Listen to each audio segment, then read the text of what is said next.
my goodness. The WNBA, the Indiana Fever organization, it's a complete circus and a clown show. Now, look, I don't know. We got to go through what Bree Turner is alleging versus the Indiana Fever organization in response to Sophie Cunningham. And I was staying away from it, but damn it, we can't stay away from it because it's here now.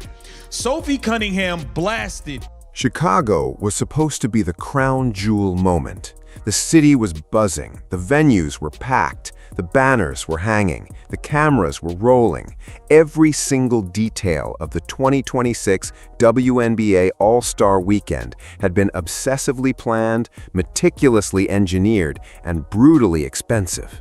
We're talking tens of millions of dollars poured into a single weekend. Corporate sponsors writing enormous checks, television networks clearing their primetime schedules, league executives flying in from across the country in business class, ready to pop champagne and congratulate themselves on building what they kept calling a billion-dollar empire. The narrative they were selling to the world was simple and clean.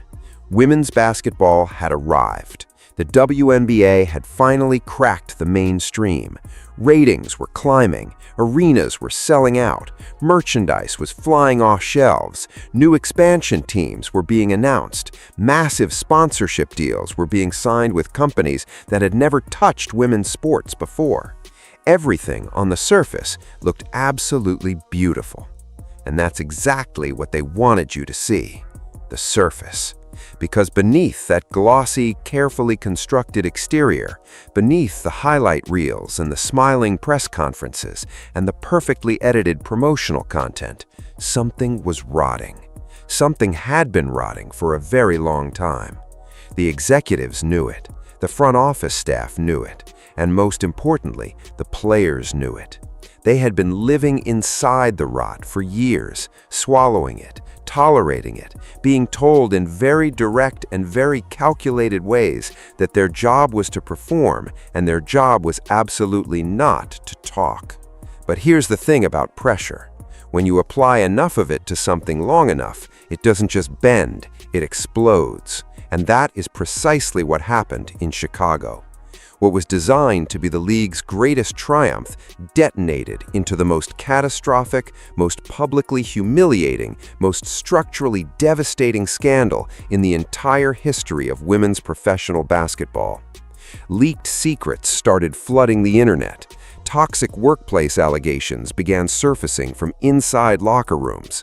A full-blown superstar boycott materialized overnight, gutting the league's marquee broadcast events and leaving network executives staring at their phones in absolute disbelief.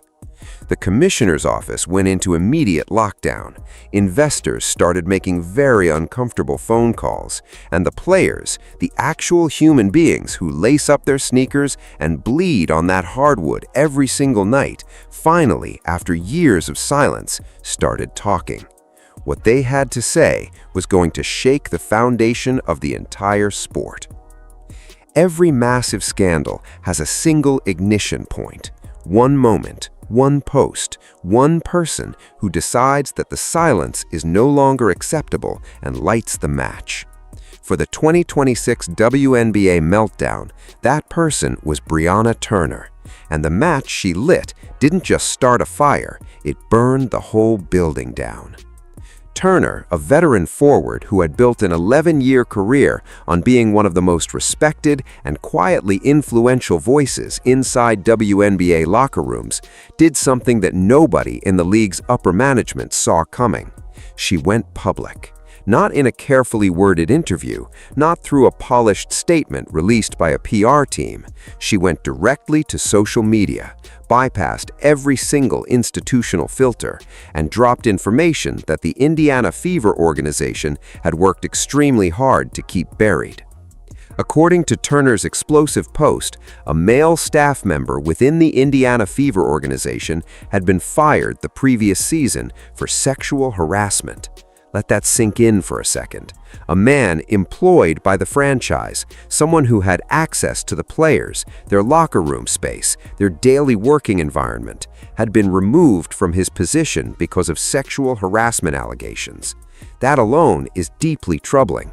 But the actual horror of what Turner revealed wasn't just the act itself. It was everything that happened after. Response. We have got to get into this. Oh my goodness.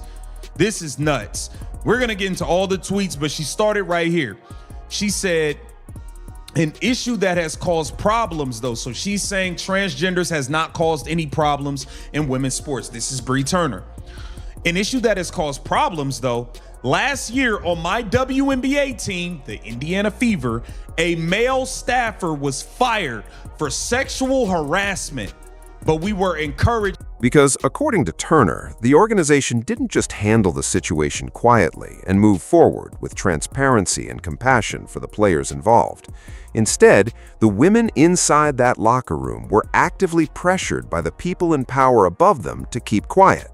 They were encouraged, and when people in authority encourage their employees to keep quiet, that word carries a very specific kind of weight, to say nothing, share nothing, and allow the entire incident to disappear into the institutional memory hole, where organizations bury their most damaging secrets. Think about what that actually means for a moment. These are professional athletes, women who train 12 months a year, who sacrifice their bodies, who operate in one of the most demanding physical environments in professional sports. They were already dealing with the trauma of knowing that someone in their workplace had behaved in a predatory, unacceptable manner. And rather than being met with support, with transparency, with a genuine commitment from leadership to make things right, they were handed silence as their only option. They were told, in effect, that the reputation of the franchise mattered more than what happened to them. When Turner's post hit the internet, it spread with the kind of velocity that only truly explosive content achieves. Sports journalists, social media commentators, fans, former players, everyone was reading it, sharing it, reacting to it. The Indiana Fever organization's public relations team scrambled to get ahead of the story and released what can only be described as one of the most aggressively hollow corporate statements in recent sports history. They claimed they take all concerns seriously.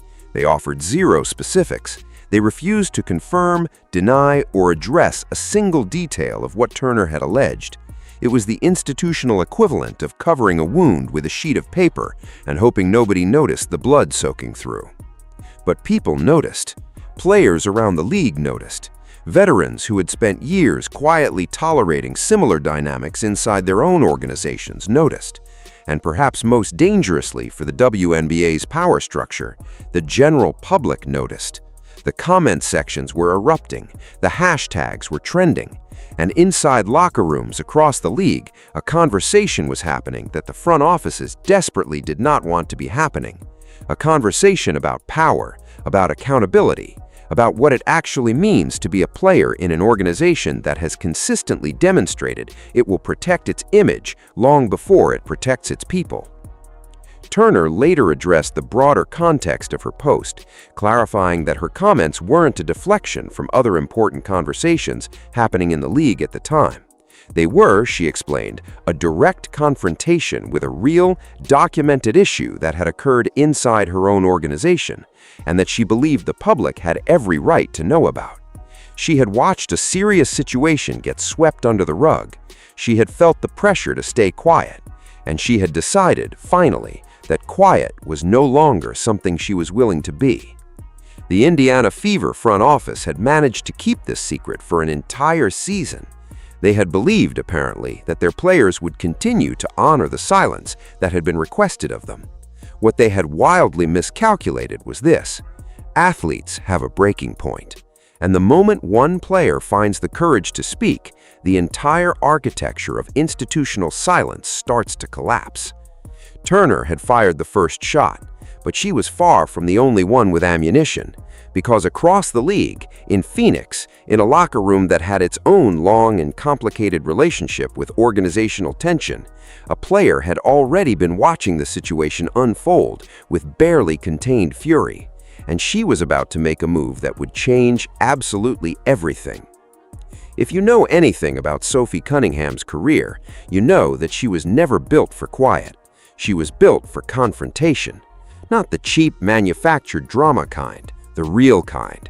The kind where you look at a situation that is clearly, undeniably wrong, and you plant your feet and you refuse to move, regardless of what it costs you. That's always been her brand. That's always been her identity. And when the details of the Indiana Fever cover-up started circulating through the league's network of locker rooms and group chats and player conversations, Cunningham's reaction was immediate and it was intense. Insider reports from people close to the Phoenix Mercury organization described her as absolutely furious, not frustrated, not concerned, furious in the specific way that someone becomes furious when they've been watching a broken system operate for too long and finally see the evidence laid out in front of them in a way that's impossible to rationalize or dismiss. She had spent years inside the physical brutality of WNBA play, absorbing contact, fighting for position, refusing to let anyone push her around on the court. And now she was watching the league's own management push the players around in a way that was somehow even more troubling, because at least on the court, the damage is visible. What was happening inside these organizations was invisible, hidden, deliberately concealed. Cunningham did not stay quiet. She made her feelings known publicly and loudly, and she did so at a time when the league's executives were desperately hoping the Indiana Fever story would fade out of the news cycle before it gathered too much momentum. She addressed the issue of biological males in women's sports directly and without hesitation, standing firm on her position that the protection of women's athletic spaces is a non-negotiable principle. Her comments, delivered with the straightforward confidence that has always defined her public persona, ignited an entirely new layer of debate across the sports media landscape. What made Cunningham's intervention so uniquely powerful was the timing and the context. She wasn't just making a political statement in isolation, she was making her statement in the middle of a broader storm about how the league treats its female athletes, about the harassment cover-up at Indiana, about the organizational pressure to silence players, about the fundamental question of whether the women who make this league are actually protected by the people running it. By wading into the conversation at that exact moment, Cunningham essentially connected two separate threads and wove them into one devastating indictment of WNBA leadership. She rallied people. That's the part that the front offices really didn't anticipate and really couldn't prepare for. Cunningham has always had a specific kind of credibility inside locker rooms, the credibility that comes from being someone who has been in the league long enough to know exactly how things work, who has taken her share of physical punishment without complaining, and who has never been accused of playing political games or chasing attention. When someone like that stands up and says, "This is wrong, and I'm not going to pretend it isn't," people listen. Veterans listen, rookies listen, players on other teams listen. The message she delivered to the league's power structure was brutally clear, and it had no diplomatic softening whatsoever. The days of the players absorbing whatever the front offices decided to dish out, the silence, the pressure, the manufactured narratives, the image management over actual athlete welfare, those days were finished. She had effectively declared that the player base was no longer going to operate according to the old, unwritten rules that had kept the power comfortably concentrated at the top. The executives had miscalculated badly if they thought a few carefully worded PR statements were going to make any of this go away. When she was asked directly by reporters how she navigates a climate where every public statement gets immediately weaponized and labeled and placed into political categories, her answer was remarkable in its simplicity and its confidence. She said she genuinely doesn't care what people say about her. That might sound like a cliché if it came from someone who clearly did care deeply about their public image, but from Cunningham, in that specific moment, it landed differently. She talked about how for every person attacking her, there are people who approach her privately and say, "Finally, someone said it." She talked about being confident in who she is. She talked about beating to her own drum and not living by the love so that she doesn't die by the hate. It was not the language of someone performing confidence for the cameras. It was the language of someone who had genuinely made peace with the consequences of speaking truth. That kind of fearlessness is contagious, and it was spreading through the league at a speed that the commissioner's office was completely unprepared to manage. Because while Cunningham was making her public stand, something else was happening simultaneously that would deliver an even more direct, even more financially devastating blow to the WNBA's All-Star Weekend. The league's biggest stars had already been watching, and they had already been deciding. There is a specific kind of financial panic that sets in at a television network when the single biggest draw for a broadcast event suddenly announces she won't be there. It is not a mild concern. It is not a problem that gets delegated to a junior producer. It is an all-hands emergency that goes straight to the top of the organization and results in a very specific sequence of events: frantic calls, emergency meetings, desperate attempts to negotiate, and ultimately, when all of that fails, a quiet and deeply uncomfortable acceptance that the damage is done. That is exactly the sequence that played out when Caitlin Clark officially declined her invitation to participate in the 2026 WNBA three-point contest. To understand why this was so catastrophic, you need to understand what Caitlin Clark actually means to this league right now. She is not just a great player. She is not just one of several marketable faces on a growing roster. She is the single most transformative figure women's professional basketball has ever seen. The ratings numbers attached to her name are not just impressive by WNBA standards, they are impressive by the standards of professional sports broadly. When Clark plays, people watch. When Clark doesn't play, the numbers tell a completely different and much less flattering story. The sponsors know this. The network executives know this. The league's investors know this. Kathy Engelbert and the commissioner's office absolutely know this. So when Clark made the decision to walk away from the three-point contest, the fallout was immediate and severe. Network executives who had been looking at their projected viewership numbers with considerable confidence suddenly found themselves doing very uncomfortable math. Advertising packages that had been sold based on anticipated audience figures were now looking extremely shaky. And the questions that nobody in the front office wanted to answer were now unavoidable. Why did she decline? What does her decision signal about the relationship between the league's biggest star and the organization she plays under? And critically, is she the only one? She was not the only one. Defending three-point contest champion Sabrina Ionescu was also absent from the event. Ionescu, who had won the contest the previous year in a performance that had generated enormous buzz and brought considerable attention to the All-Star Weekend format, simply was not there. No dramatic statement, no public confrontation, just gone. And the absence of the defending champion from her own title defense without any substantial explanation from the league was exactly the kind of optics disaster that communications teams lose sleep over. But if Clark's absence was a gut punch and Ionescu's absence was a body blow, what Kayla McBride did was something else entirely. McBride, a sharpshooting guard for the Minnesota Lynx who has spent over a decade establishing herself as one of the most technically refined perimeter players in the league, did not quietly decline her invitation and move on. She made noise. She went public with her frustration in language that was direct, unambiguous, and deeply unflattering to the people who extended the invitation. She described the offer she received as a half-hearted, disorganized mess, an invitation that felt more like an afterthought than a genuine effort to celebrate one of the game's elite performers. McBride's public blast accomplished something important beyond expressing her personal frustration. It provided context and confirmation for a pattern that was becoming impossible to deny. This wasn't a series of individual decisions made independently by players who happened to have scheduling conflict or personal reasons for stepping back. This was a collective statement. The league's top talent, its shooters and its superstars and its most bankable personalities were drawing a unified line.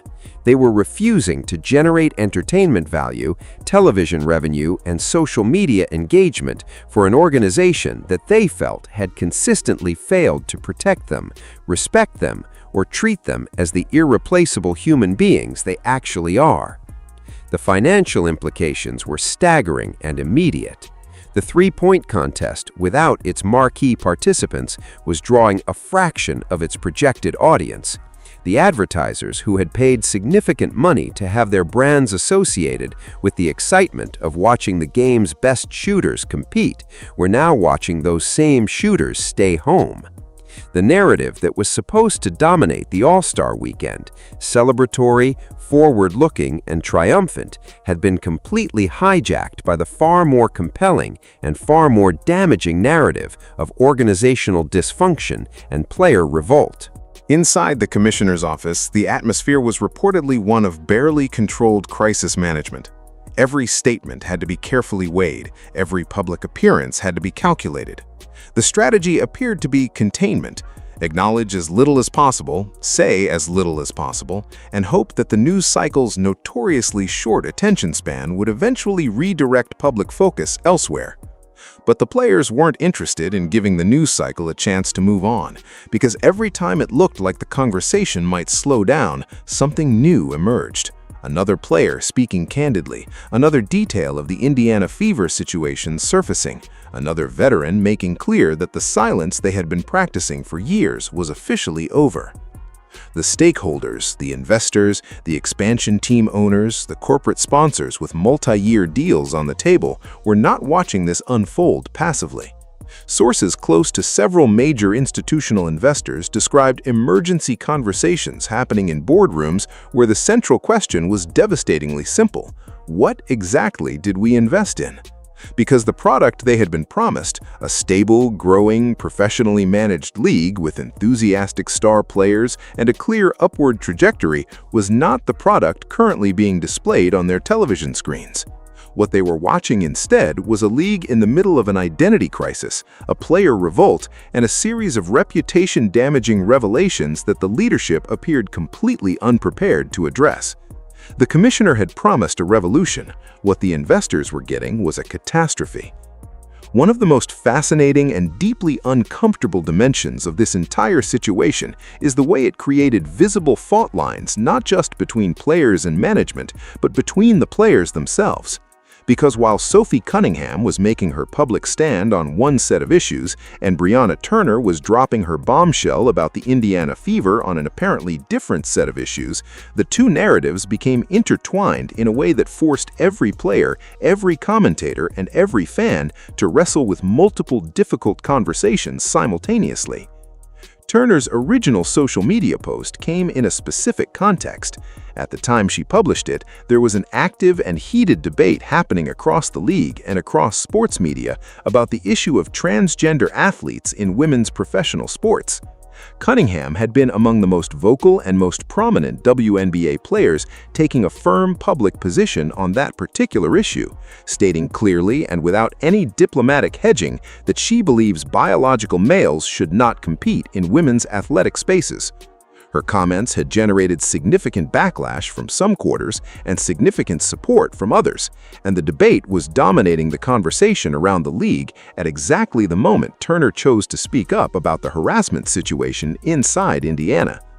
Turner's post, read carefully, was doing something nuanced. She was not dismissing the transgender debate as unimportant. She was arguing, from her own direct experience inside a WNBA locker room, that there were other serious, documented issues affecting the women in this league that deserved equivalent or greater urgency.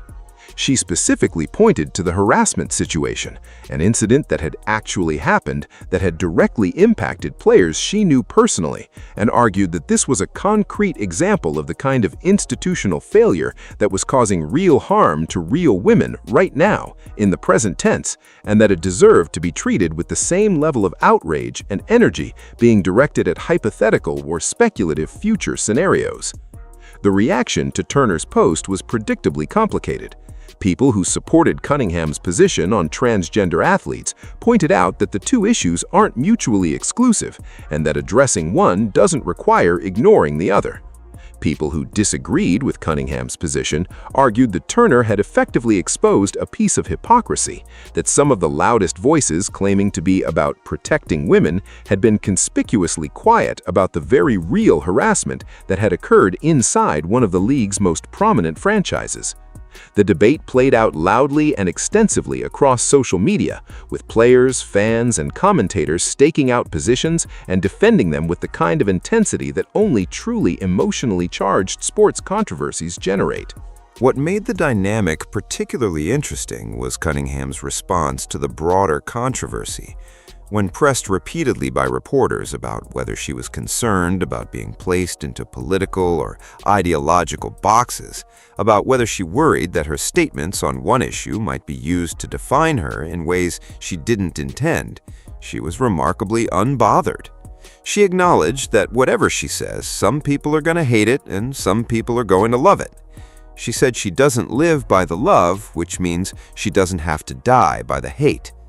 She talked about making room for young boys and girls to have a better future, and she said, with a calmness that seemed genuinely earned rather than performed, that she knows who she is and she's proud of it.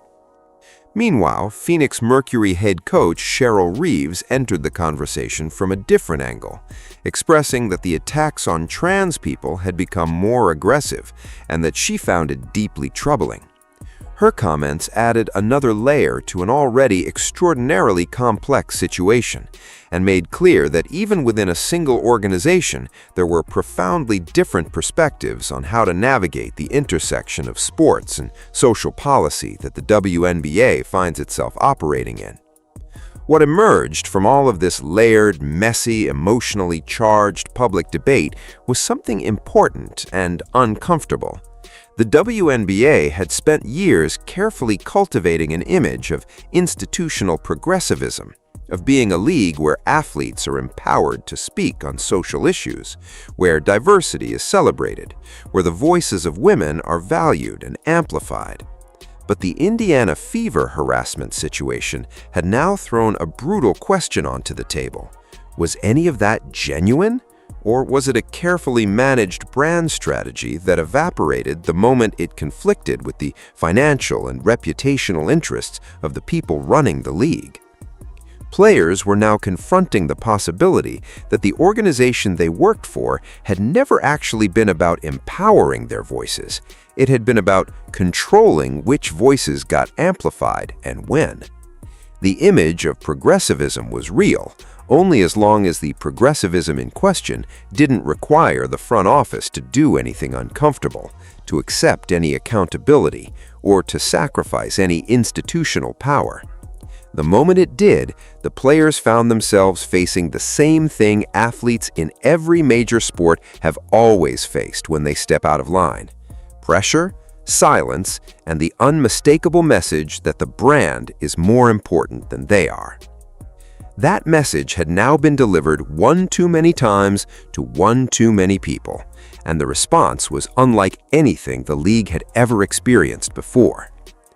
Let's talk about what was actually happening behind closed doors during all of this, because while the public drama was playing out on social media and in press conferences and across sports talk radio, there was a parallel story unfolding inside the league's administrative infrastructure that was, by most accounts, from people with visibility into those conversations, even more chaotic than what was visible from the outside.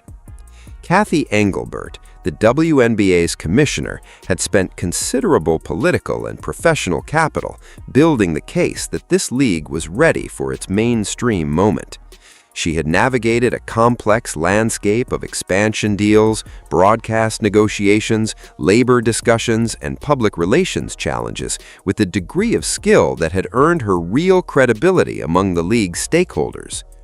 She had made believers out of people who had been skeptical that women's professional basketball could ever generate the kind of financial returns that would make it a serious long-term investment.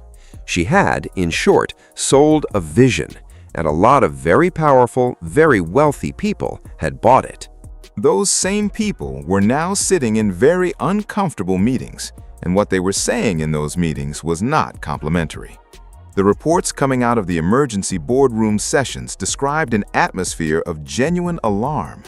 Investors who had committed significant capital to the league's expansion and growth trajectory were demanding answers that the commissioner's team was simply not in a position to provide cleanly. Why were the biggest stars boycotting the broadcast events? What exactly had happened inside the Indiana Fever, and how had it been managed? What was the league's actual policy on player safety and harassment prevention, and why had those policies apparently failed so spectacularly in practice? What was being done concretely and immediately to address the structural dysfunction that the players were now describing publicly? The commissioner's communication strategy in the immediate aftermath of the All-Star Weekend catastrophe appeared to be built around a single principle: say as little as possible and hope the situation doesn't escalate further. It was, in retrospect, precisely the wrong approach, because the players who were driving this story were not going away. They were not going to be satisfied with corporate non-answers. They were not going to stop talking. The era in which a well-placed phone call from a team executive could convince a disgruntled player to dial back their public statements was apparently ended, and nobody in the front office had thought to check the calendar on that transition. What made the commissioner's position even more precarious was the fact that the criticisms being leveled at the league were not coming from fringe voices or obvious bad actors. They were coming from Brianna Turner, a widely respected veteran with zero history of manufacturing controversy. They were coming from Sophie Cunningham, a player whose bluntness might be polarizing, but whose integrity within the league is not seriously questioned. They were coming from Kayla McBride, one of the most technically accomplished players of her generation, who had absolutely nothing to gain from publicly embarrassing the organization that writes her paycheck. And they were coming, most devastatingly of all, from the collective action of the league's biggest stars choosing not to show up. The old playbook, discredit the critics, manage the narrative, wait for the news cycle to move on, wasn't going to work this time. Not because the playbook had ever been particularly principled, but because the people being discredited were too credible, the narrative was too well documented, and the news cycle wasn't moving on because the players themselves were refusing to let it. Every time the league's communications team thought they might have turned a corner, another player made another statement, or another detail of the Indiana Fever situation emerged, or another journalist with access to locker room sources published another piece that made the front office look even worse. The structural failures being exposed were not new. That's the most important thing to understand. The harassment situation at Indiana Fever had apparently been known about internally for an entire year. The players' frustration with referee inconsistency and physical targeting on the court had been building for multiple seasons. The sense among veterans that the league's management cared more about controlling the brand narrative than actually supporting the athletes had been a simmering undercurrent in locker room conversations for years. What was new was not the dysfunction. What was new was that the dysfunction was finally, irreversibly, completely public. And once something is fully public in the modern media environment, once it's been verified, documented, shared millions of times, and discussed on every major sports platform, there is no version of going back to normal that is actually available. The commissioner could not unring this bell. The executives could not unrelease this information. The players could not unspeak their truth. The only direction was forward, and forward meant either genuine, substantial structural reform or the slow and very public dissolution of everything the league had spent 30 decades building. Here is the truth that the WNBA's front offices have been dancing around for the entire history of the league, and that the events of the 2026 All-Star Weekend have now made impossible to avoid. The players are the product, not the brand, not the logo, not the television deal, not the corporate sponsorship packages, not the commissioner's vision or the investor's business model. The players, the actual human beings who wake up before dawn, who destroy their bodies in practice, who sacrifice their social lives and their health and years of their youth to become elite at one of the most demanding sports on the planet. Without them, there is nothing to sell. Without them, the arenas are empty, and the cameras are pointed at nothing, and the sponsorship deals are worth exactly $0. For most of the WNBA's existence, the league's power structure operated on the implicit assumption that the players understood this reality and accepted it quietly. And for most of the league's existence, the players more or less did. They accepted salaries that were a fraction of what their NBA counterparts earned. They accepted playing conditions that were frequently substandard. They accepted being told, in various direct and indirect ways, that the league was doing them a favor by existing, and that expressing dissatisfaction publicly was not just bad for their career prospects, but somehow ungrateful, as if the athletes should feel privileged to be allowed to play at the highest level of their sport for compensation that often required them to play overseas in the off-season just to make ends meet. That era is over. The rapid and genuinely unprecedented growth of the WNBA over the past several years, the sold-out arenas, the skyrocketing television ratings, the mainstream cultural moment that the league has been experiencing, changed something fundamental about the power dynamic. Because when the numbers started getting serious, when the league went from a niche product to something that major corporations were writing enormous checks to by associating with, the players started doing the math. They started asking a very simple question. If this league is worth hundreds of millions of dollars, and the reason it's worth hundreds of millions of dollars is because people want to watch us play, then why are we still operating under the old rules that were written when the league was worth nothing? Sophie Cunningham's public stand, Caitlin Clark's decision to decline the three-point contest, Sabrina Ionescu's absence, Kayla McBride's blistering public rejection of what she called a half-hearted invite, none of these were accidental. None of these were impulsive emotional reactions from athletes who didn't understand what they were doing. These were deliberate, calculated exercises of leverage by people who had looked at the situation clearly and understood that they have real power and that using it comes with consequences but also comes with results. The veterans led the way. The players who had spent the most years inside the system and who therefore had the clearest view of exactly how the system works and exactly where it fails were the ones who stepped forward first. They provided cover for younger players who might have been more concerned about the career implications of speaking up. They demonstrated through their own willingness to absorb criticism and backlash that it is possible to say something that the league doesn't want you to say and still be standing afterward. What's particularly significant about this moment is that the issues being raised cut across the typical fault lines that sports controversies usually fall along. This isn't simply a labor dispute or a civil rights issue or a political controversy that can be neatly categorized and assigned to one side of a familiar debate. This is a convergence of multiple different grievances: workplace safety, organizational accountability, player compensation and respect, the fundamental question of who the league actually serves, that together create a picture of systemic dysfunction that is very difficult to dismiss or minimize. The players who are speaking up right now are not asking for anything unreasonable. They are asking that a franchise not cover up sexual harassment. They are asking that the people who generate the league's revenue be treated with basic dignity and respect.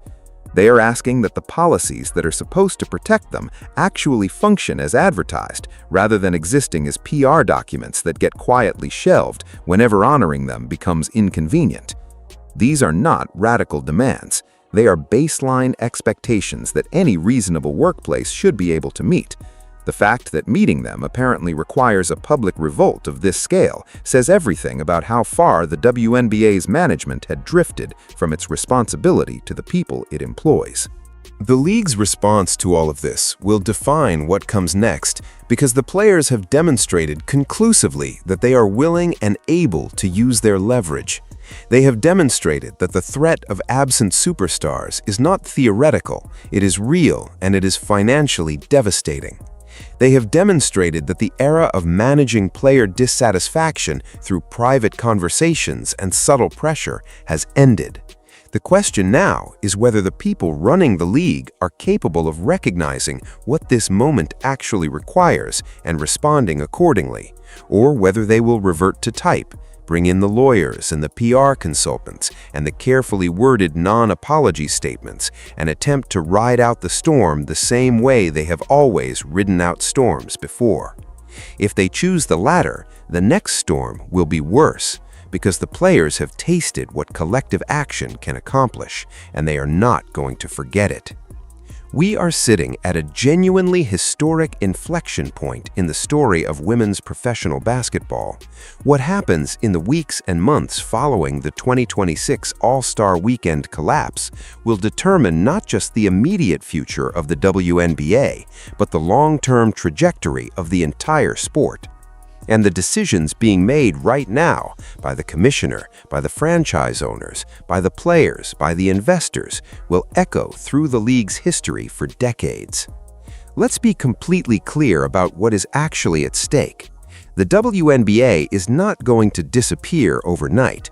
The league has financial backing, it has broadcast deals, it has expansion momentum, and it has a player base of extraordinary talent that people genuinely want to watch. The structural foundation, battered and exposed as it is, has not completely disintegrated. What has disintegrated is something more fragile and more valuable: the trust between the people who run the league and the people who make it worth running. That trust was broken through a series of decisions that, individually, might each have seemed manageable. Pressure a team to stay quiet about a harassment incident, that's just protecting the organization. Fail to address player safety concerns at the league level, that's a scheduling and resources issue, not a cultural one. Treat the league's biggest stars as obligations to be managed rather than assets to be celebrated. That's just the pragmatic reality of running a professional sports league. Each individual decision, viewed in isolation, could be rationalized, but accumulated over years, stacked on top of each other, they created a culture of institutional contempt for the athletes that eventually produced exactly the kind of player revolt that is now threatening to undo everything the league has built. The path to genuine recovery, not just reputation management, not just crisis control, but actual institutional healing, requires the commissioner's office to stop treating player concerns as PR problems to be managed and start treating them as organizational failures to be corrected. It requires the franchise owners who knew about the Indiana Fever situation and said nothing to face real accountability, not the symbolic kind that exists on paper and disappears in practice. It requires the league to do the genuinely difficult work of examining its own policies, not just for what they say they do, but for what they actually do when they're tested against the reality of a locker room in crisis. It requires, in short, the people in power to behave differently than they have historically behaved, and history does not give us tremendous cause for optimism on that front.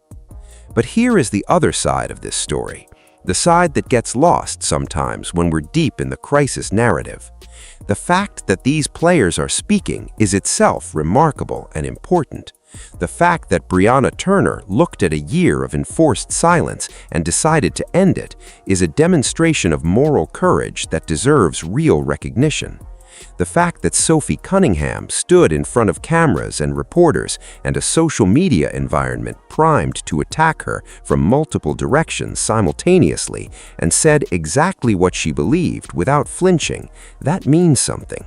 The fact that Caitlin Clark and Sabrina Ionescu and Kayla McBride were willing to absorb the financial and reputational consequences of sitting out a marquee broadcast event rather than participate in something they found unconscionable, that is the behavior of people who understand their power and are using it for something more important than their own comfort.